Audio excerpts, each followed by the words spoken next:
যদি আপোনাক কোনোবাই বুজি পোৱা নাই তেন্তে সুখী হোৱাৰ কোনো প্ৰয়োজন নাই। এটা কথা মনত ৰাখিব, ভাল কিতাপ আৰু সঁচা মানুহক সকলোৱে বুজি পাব নোৱাৰে। কাৰোবাক পাহৰিবলৈ, কাৰোবাৰ লগত প্ৰেমৰ সম্পৰ্ক নগঢ়িব, নিজৰ প্ৰয়োজনৰ বাবে কাৰোবাক হৃদয়ত আঘাত নিদিব। যদি ভাল পাবই লাগে এনে এজনক ভাল পাওক যিজনৰ কথাত আপোনাৰ তেতিয়া হাঁহি উঠে, যেতিয়া আপোনাৰ হাঁহিবলৈ অলপ ইচ্ছা নাথাকে।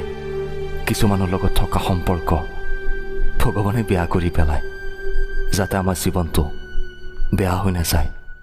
আচলতে জীৱনত কোনোবা আহিব অলপ সময়ৰ বাবে, অভিনয় কৰিব আৰু 2 দিনৰ পিছত আঁতৰি যাব। ইয়াকে কয় জীৱন। আজি সুখী, কাইলৈ চকুত চকু পানী।